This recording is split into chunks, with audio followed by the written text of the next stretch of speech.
Allez, face à Pierrot, c'est parti. Première question de Jean-Pierre Boucher. Salut Pierrot, Lens fait une très belle saison. Ses meilleurs joueurs vont certainement être tentés de signer l'an prochain dans une grande équipe avec un meilleur salaire. Normal, ce sont des professionnels. Mais si je ne me trompe pas, penses-tu que ce serait une bonne chose pour le foot français de voir Lens en LDC avec une équipe en reconstruction l'an prochain?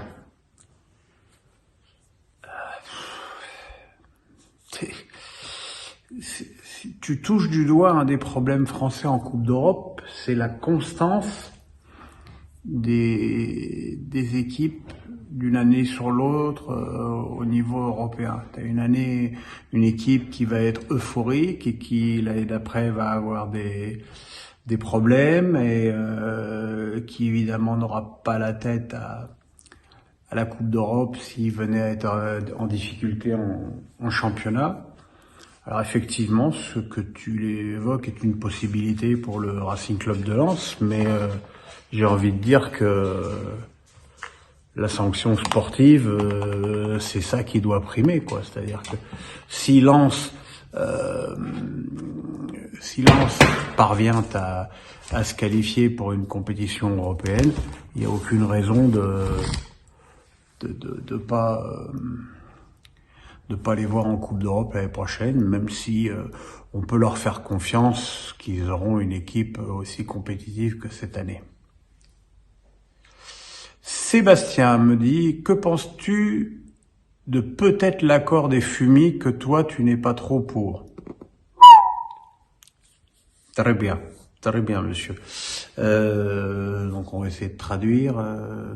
Oui, donc il y a un accord sur les fumis et que moi c'est vrai que je suis pas pour. Enfin moi j'étais surtout pas pour parce que c'était interdit et que quand on balance des fumis dans tous les sens, il y a une épaisse fumée sur la pelouse et que je suis désolé, ça fait chier tout le monde, quoi. Donc mais bon, maintenant si c'est autorisé, je vais pas être plus réaliste que le roi.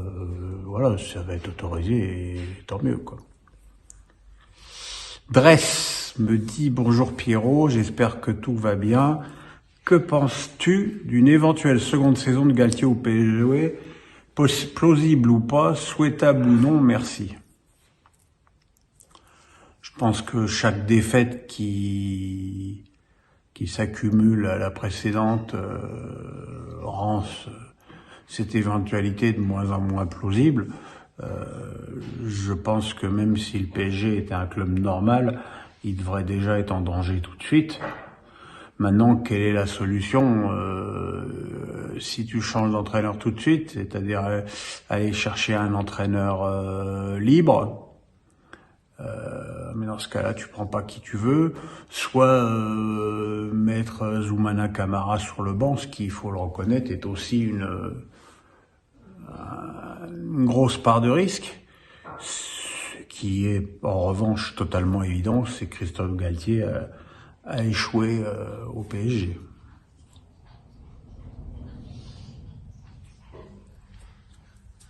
Tonton Flingueur, salut Thierry.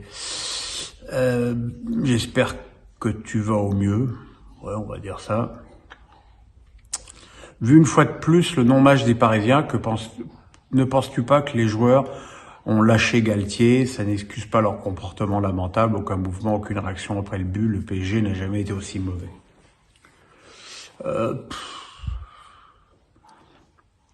Je sais même pas s'ils ont les moyens de lâcher Galtier. Je sais même pas si cette équipe telle qu'elle est constituée actuellement avec les blessures, qui sont quand même quelques blessures majeures, et surtout la manière dont est balancé cet effectif. J'insiste encore une fois au milieu de terrain, où là le PSG a commencé le match avec 3 Lilliputiens. Ça peut plus marcher, ça. Je veux dire, Xavi, Iniesta, ils avaient quand même Busquets avec eux, ou Yaya Touré, donc ils avaient quand même un Golgoth avec eux.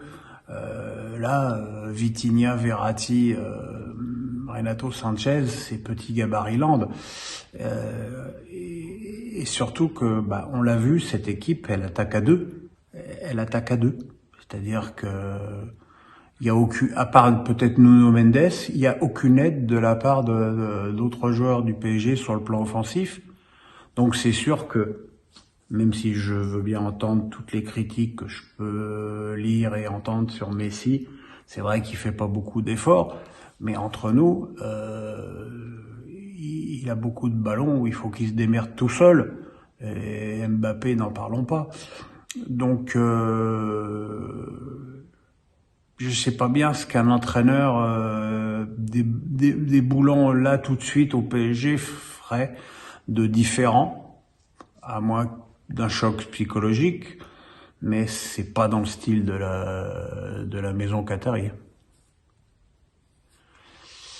Abdé me dit: salut Pierrot, tu es directeur sportif au PSG, tu prends Osimhen ou Kolo Muani, et pourquoi Kolo Muani, merci. Moi je prendrais plutôt Osimhen parce que Osimhen est un vrai buteur, un meilleur buteur, et que c'est de ça que le PSG a besoin d'un pur numéro 9, bon de la tête, avec une grosse détente verticale, adroit face au but, décisif dans la zone de vérité. Et quand je dis ça, c'est pas les qualités premières de Kolo Muani, qui est un attaquant de profondeur, de rupture, de provocation, mais qui n'est pas encore, comme j'ai pu le dire l'année dernière, mais qui n'est pas encore un monstre d'adresse face au but. Donc je prendrais plus Osimhen que Kolo Muani. Elie Lantejoul me dit: salut Pierrot, tout simplement ton analyse sur le match City-Bayern que l'on attend tous. Ça va être une opposition extrêmement intéressante entre deux équipes qui aiment plus que tout avoir la balle. Et là, à moins qu'il y ait, ce qui m'étonnerait, une répartition de la possession quasi équivalente, il y a une équipe qui va être obligée, non pas de se renier, mais de jouer d'une manière différente de celle dont elle a l'habitude. Moi, comme ça, je pense que c'est plutôt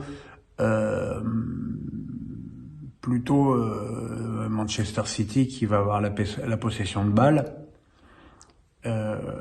et le Bayern qui va probablement tenter de placer des contres avec les joueurs rapides qu'ils peuvent avoir, que ce soit Gnabry, Mané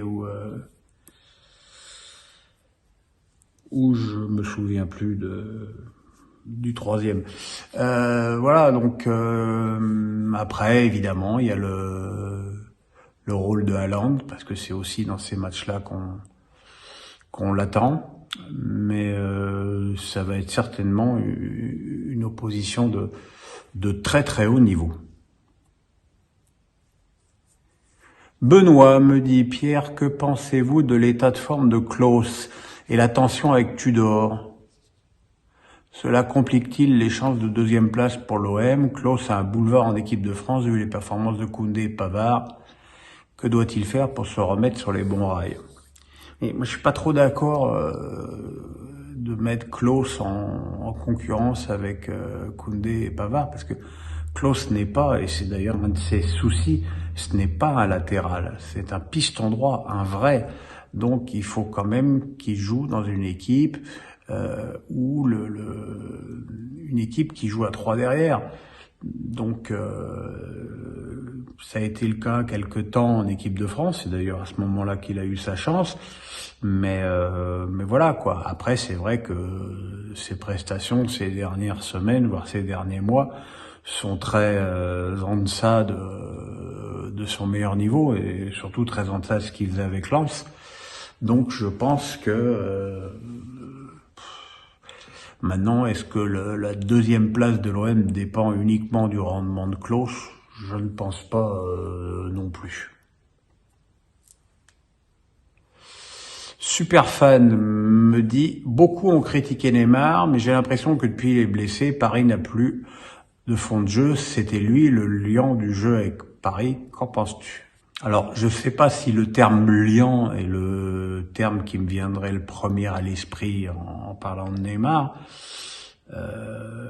Tout ce que je sais, c'est que après avoir longtemps dit que 3 devant c'était trop, on s'aperçoit surtout depuis qu'il est plus là que 2 devant c'est pas assez.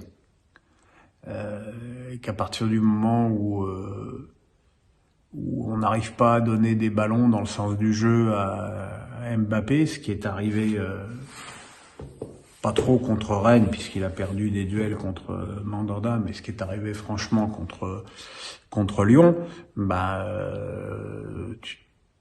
tu n'as plus aucune force offensive, alors que avec Neymar, tu avais ce joueur qui provoquait les fautes, qui provoquait les coups francs, qui faisait les passes D, qui marquait les buts.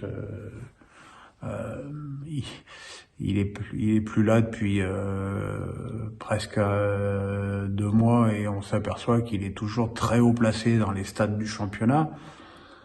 Moi, comme je le dis souvent, j'ai beaucoup de mal avec cette cabale anti Neymar permanente. Je trouve que c'est un joueur magnifique, alors avec bien sûr des excès, mais voilà, c'est aussi quand il est pas là qu'on s'aperçoit à quel point il est important.